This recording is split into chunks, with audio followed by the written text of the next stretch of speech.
Today is Tuesday, August 20th, 2024, day 20 of LiveHard Phase 2.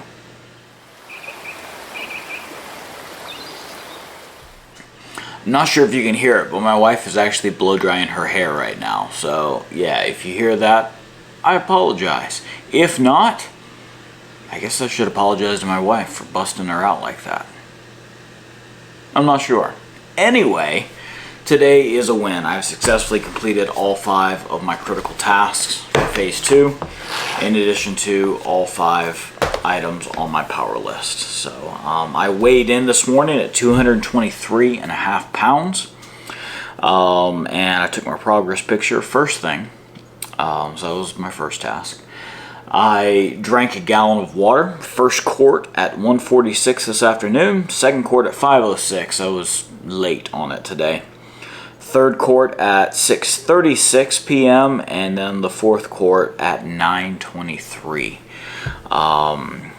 Yeah, so a little bit later than normal, but I got it done. I maintain my diet. I believe with all the coffee, snacking, dinner, everything like that, I have had 21 grams of carbs, so well within my range there, so I've maintained my diet.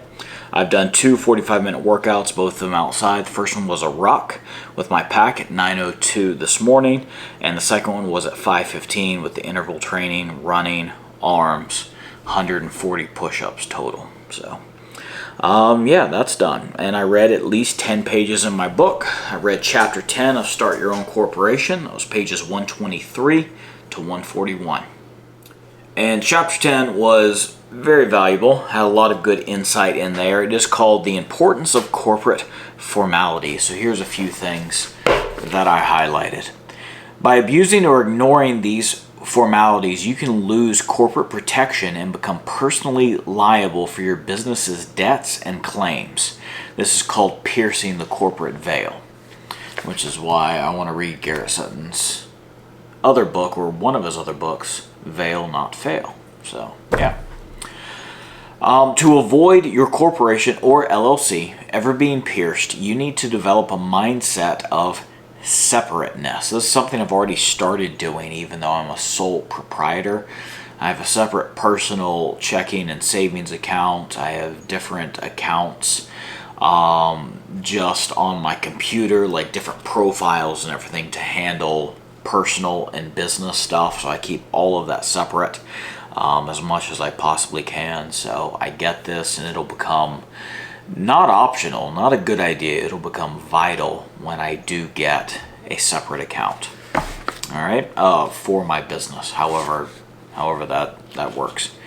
Despite the time involved, the formalities are not that difficult, and it is certainly worth the protection. Plus, since you are now following the formalities, you can take advantage of all the deductions, and I believe that's what the next chapter is about. So that was kind of the last couple lines of the chapter.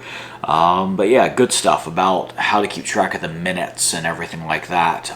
They have to be recorded, because if the IRS audits you, they're going to ask for those. And if you don't keep the minutes like you're supposed to, yeah, you can be held personally liable for stuff, and that's not good, especially if you're going to get sued. And apparently 50% of the time when the IRS looks into this stuff, or lawyers go to sue, 50% of the time people who have corporations get the corporate veil pierced because they haven't followed the formalities of a corporation. So very important that gets done. Good chapter. Since today was the 20th, I read Proverbs chapter 20. I've got 2 verses that I really liked from it that I would like to share. Proverbs 20, verse 13. Love not sleep, lest thou come to poverty. Open thy eyes, and thou shalt be satisfied with bread. This has been a struggle of mine.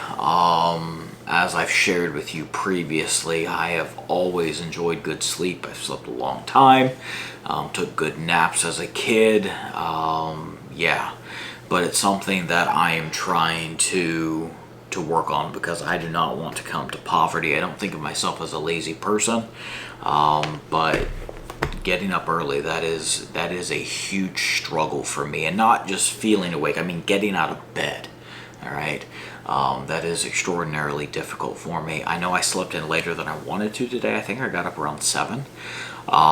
So yeah, I just gotta shoot for earlier. So my goal tomorrow is to get up before 7 o'clock. So the next verse 22. Proverbs 20, verse 22, say not thou, I will recompense evil, but wait on Jehovah, and he shall save thee.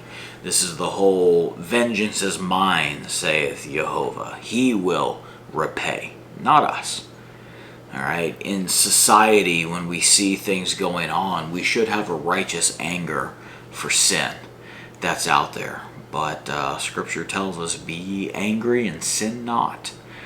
So it's not our job to go and right the wrongs out there. All right, take on offenses of other people. God's going to take care of that.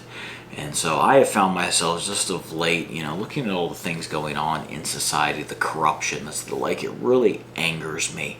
And I've had thoughts of wanting, what would I do? How would I take care of it? And it's not mine to deal with.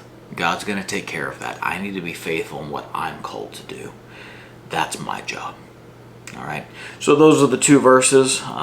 Just things that stand out to me because of things that I have gone through, am going through, whatever else. And yeah, hopefully that's a blessing to you too.